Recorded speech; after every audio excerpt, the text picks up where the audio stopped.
नमस्कार दोस्तों, मैं राहुल सिंह राय बस स्वागत करता हूं आपका मेरे यूट्यूब चैनल पर।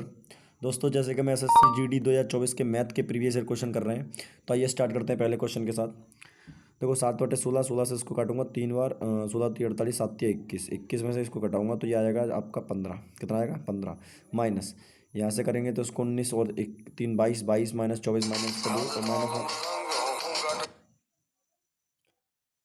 +2, ये आ जाएगा 17। कितना आ जाएगा? तो 17। हेलो। हाँ भैया, चलिए आगे बढ़ते हैं। नेक्स्ट क्वेश्चन है, सिंप्लीफिकेशन का ही है। देखो काटेंगे तो 11 से 4 बार, 4×2 = 8। इसमें जोड़ेंगे 8 तो आ जाएगा 563। 500 से 25 दिए 75 माइनस कर देंगे तो 15 में से 5 जाएंगे 8 और ये आ जाएगा बच्चे 15, 15 में 7 जाएंगे 8, 88, 488 लास्ट में एक ही दिख रहा है। चलो खत्म। नेक्स्ट क्वेश्चन देखेंगे। 7 7 49, एक्स की वैल्यू रखनी है बस, एक्स और वाई की। 7 7 49, 4×2 = 8, 49 और 8 कितना होगा? 57। 57 एक ही ऑप्शन में दिख रहा है, बाकी सॉल्व करने की जरूरत ही नहीं है मुझे, है ना। नेक्स्ट क्वेश्चन देखूंगा। बोला गया है कि रिया 25% लाभ पर 35,000 में बेचती है, करती हो 35,000 में बेचती है ना। तो 5 की वैल्यू दी है तो 4 की वैल्यू निकालेंगे तो 28,000 आ जाएगी 4 की वैल्यू। ठीक है कि नहीं। बोला गया है कि 30% लाभ पर बेचेगी। 30% मतलब 130/100। ठीक है कि नहीं।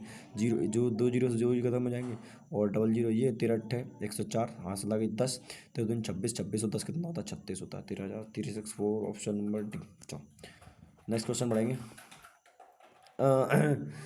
देखा R1 R2 से 13% कम है, तो मान लो तो R2 अगर 100 है तो R1 कितना हो जाएगा भाई? R2 अगर 100 है तो R1 हो जाएगा 87। ठीक है ना। और बोला है कि R2 जो है 56 से 50% अधिक है। 50% मतलब 2 और 3, अगर ये 2 की वैल्यू 5600 है तो 3 की वैल्यू कितनी आएगी? तो 2 दूनी 4, 2 अट्ठे 16, 28। तो 3 की वैल्यू कितनी निकालेंगे तो 0 0, 3 अट्ठे 56, असलाई 5, 3 दूनी 6, 5 क्या नहीं, क्या कर रहा हूँ, 3 6 2 8, कितनी आ जाएगी? 8600। कितनी आ जाएगी? 8600। अब बोला है कि 6 7 28, हाँ इसकी वैल्यू निकालनी 87 की, क्योंकि 100 की वैल्यू आएगी 86, इससे काटेंगे 6 7 28, यूनिट रेट कितना आएगा? 8। मेरा ऑप्शन आ गया ठीक सी। ठीक है, आ जाओ नेक्स्ट क्वेश्चन देखो। मतलब एक वस्तु का अंकित मूल्य इतना है, इसका विक्रय मूल्य इतना है और छूट प्रतिशत कितना है। ठीक है, तो बस देखो 8 से कट रहा है क्या? 8 7 56 64, हाथ काट रहा है। 8 से काट लो। 8 1 8, 8 दूनी 16, 1200 जी आ गया। 8 से काटेंगे 8 7 56, 8 2 64 होता है। 7 से 7, 8 7 56, कितना बचेगा? 7 ही बचेगा। तो 8 45, 8 8 8 7 56, 8 2 8 9 72, 9 बार जाएगा। कितने बचेगा? 1, 8 दूनी 16। ठीक है, 3 से काट लेता हूँ। 3 चौक 12, 3 दूनी 6, 3 चौक 18 और 3 चौक 12। और किससे? 4 से काट लेते हैं 100 बार।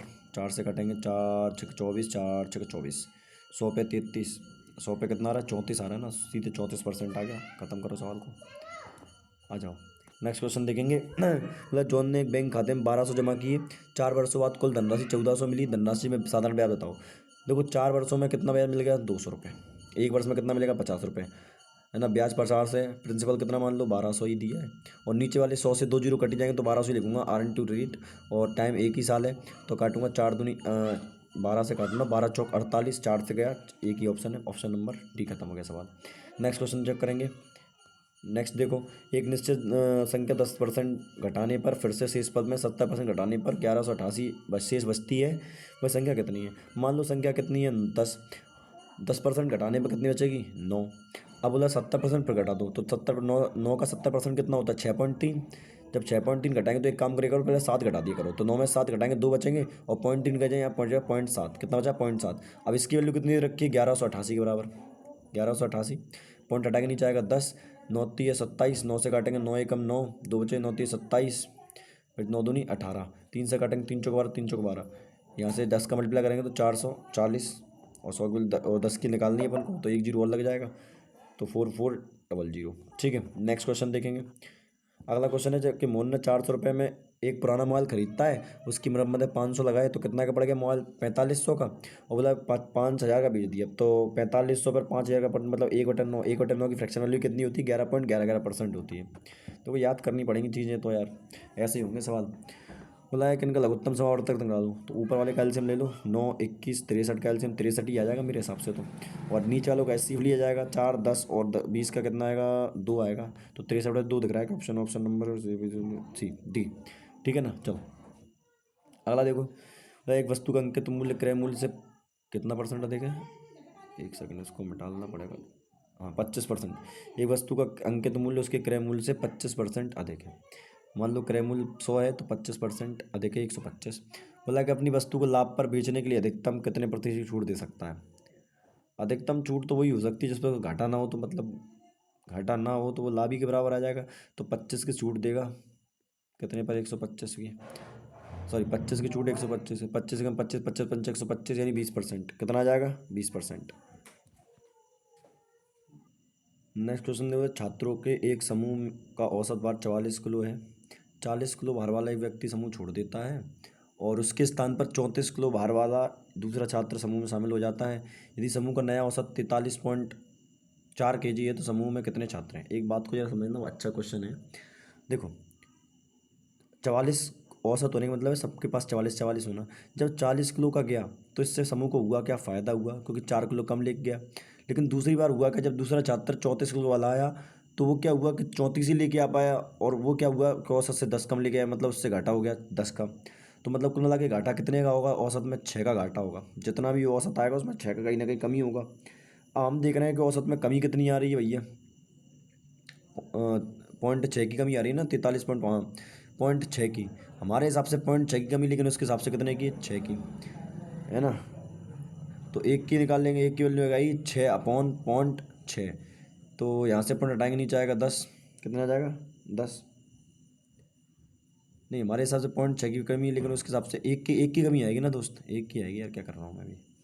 अब एक की कमी आएगी तो यहाँ से आ जाएगा 6 की वैल्यू निकाल लेना चाहेंगे अपन, तो जो आएगा 1/6 × 60, ये आ जाएगा 10। कितना आ जाएगा 10, ऑप्शन आ गया 10। ठीक है। चलिए नेक्स्ट क्वेश्चन देखेंगे। वह 28 संख्या का औसत 110 है। हम प्रत्येक संख्या में बी जोड़ते हैं तो औसत 128 हो जाता है। बी का मान बताओ। याद रखना कि औसत का मतलब ये होता है कि सबको बराबर बांटना। जब सबको बराबर, तो देखो, तो मैंने बताया औसत का मतलब क्या होता है, प्रत्येक संख्या में बराबर जोड़ देना। ठीक है। तो जब बराबर जोड़ ही रहे हैं तो औसत कितना हो रहा है, 128 हो रहा है। तो मतलब कितना जोड़ रहे हैं, 18। तो औसत भी कितने बढ़ा होगा, 18। ठीक है ना। चल नेक्स्ट क्वेश्चन देखेंगे। मतलब एम अकेले किसी काम को 14 दिन में कर सकता है, M2 उसी काम को 70 दिन में कर सकता है, M3 की सहायता से वो 7 दिनों में काम कर सकते हैं। एलसीएम ले लो, 70 आ जाएगा।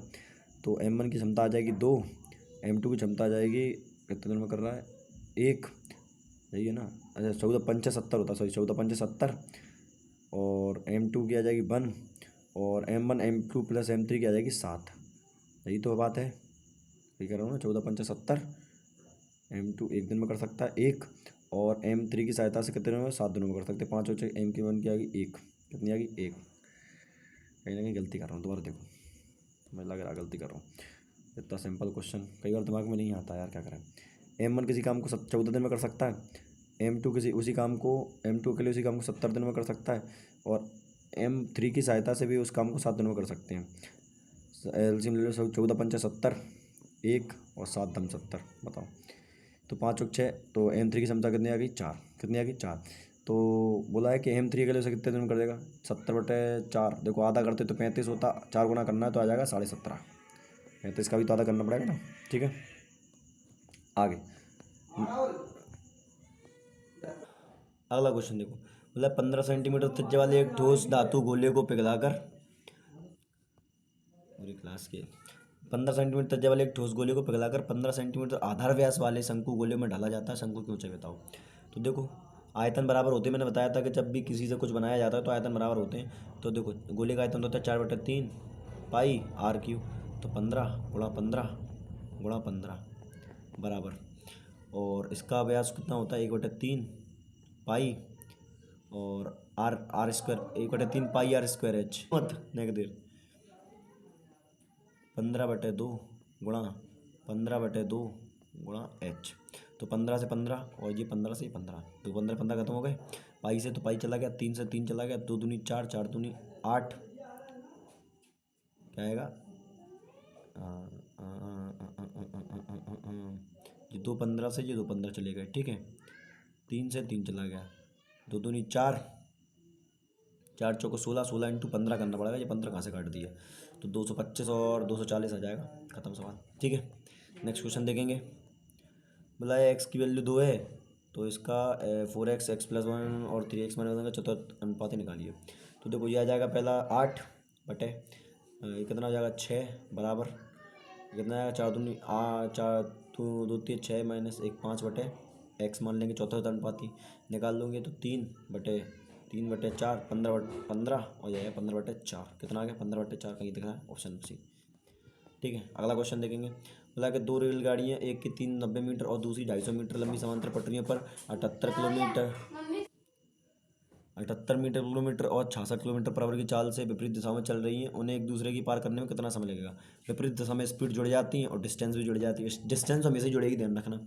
तो 0 9 5 14 3 2 5 1 640 यही आएगा ना, 3 9 5 14 ठीक है 640। स्पीड कितनी आ जाएगी 8 6 14 7 6 13 1 14 144 गुणा और स्पीड ये किलोमीटर है, टाइम दिया है सेकंड में, तो स्पीड को सेकंड में बनाना पड़ेगा 5 × 18 तो इतना आ जाएगा 18। 9 दूनी 18, 9 से काटेंगे 9 1 9 9 6 54, 16 से 16 चौका 64, ये 5 से 8 15 8 40 और 8 दूनी 16 आ गया 16 सेकंड, ठीक है। अगला क्वेश्चन देखेंगे। बोला कि पी एक काम को 14 दिनों में कर सकता है और 4 दिनों में पी के द्वारा कुल काम, पी की क्षमता एक मान लो तो 4 दिन में 4 काम करेगा, टोटल 14 तो आएगा 2/7 option number C. Next question देखेंगे। एक व्यक्ति 30% पर वार्षिक चक्रवृद्धि दर से 15,000 रुपये की राशि ऋण पर लिया, यदि ब्याज अर्धवार्षिक रूप से संयोजित होता है किया जाता तो 1 वर्ष बाद भुगतान के लिए राशि क्या है। देखो आप जानते हो अर्धवार्षिक रूप से तो 15% मिलेगा, तो 15 मतलब देखो 15 + 15 + 15 × 15/100 यानी 32.25% मिलेगा, आपको पता होगा 32.25% पहले भी आ चुका है। तो देखो पहले 32% निकाल देता हूँ, एक फरा सा, तो 32% निकालूंगा तो देखो 2 0 2 0 कट जाएंगे तो 1 0 बचेगा, 15 दूनी 30 हंसलाई 3 15 3 45 45 और 3 48 तो 4800 तो ये ब्याज मिलेगा। क्या पूछा क्या है वैसे धनराशि मतलब अमाउंट पूछा है, तो करीबन 1900 के करीब तो अपन पहुँच जाएंगे। इन ये तो अभी आंसर नहीं होंगे, ये भी आंसर हो सकता है, ये भी आंसर हो सकता है, चेक करते हैं। अब बचा क्या 0.25% निकालना है, तो 15,000 का 10% 150 होता है, 150 तो यहाँ तक नहीं पहुँचेगा, ऑप्शन नंबर मेरा सी सही है। अप्रॉक्सीमेशन लगा सकते हैं क्योंकि तुम खुद सोच के देखो कि 10% ही कितना निकलेगा 1500 निकलेगा और अपन को और 1% निकलेगा 150, तो 1% से भी कम निकलता है, 150 से कम ऐड होगा तो मतलब 5,000 तक 4900 तक पहुँचेगा ही नहीं ना, ठीक है कि नहीं। चलो लास्ट क्वेश्चन है भाई। बोला है कि 70 सेंटीमीटर 84 सेंटीमीटर 112 सेंटीमीटर क्षेत्र वाले 3 आयताकार मैदान को समांतर फूलों में क्यारियों में बांटा जाना चाहिए। प्रत्येक में प्रत्येक की लंबाई 7 मीटर, प्रत्येक फूलों की क्यारी की चौड़ाई बताइए। देखो ऐसे क्वेश्चन में हमेशा जब क्यारी में बैठा जाता है तो क्या करना पड़ता है, एलसीएम नहीं एचसीएफ लिया जाएगा, क्या लिया जाएगा एचसीएफ। तो देखो किससे कट रहा है, मेरे हिसाब से तो 14 सी है मेरा, 14 5 70 14 14 अच्छा। अब बताओ एक लंबाई कितनी दी है 7, तो 7 में किसका मल्टीप्लाई करें कि 14 आ जाए, तो 7 दूनी 14 आंसर आ गया 2। आई होप आपको वीडियो अच्छी लगी हो, अगर आपको कोई भी दिक्कत लगती हो या कुछ भी कमी हो वीडियो में तो प्लीज़ कमेंट करके बताएं, हम उस पर कुछ ना कुछ जरूर सुधार करेंगे। धन्यवाद।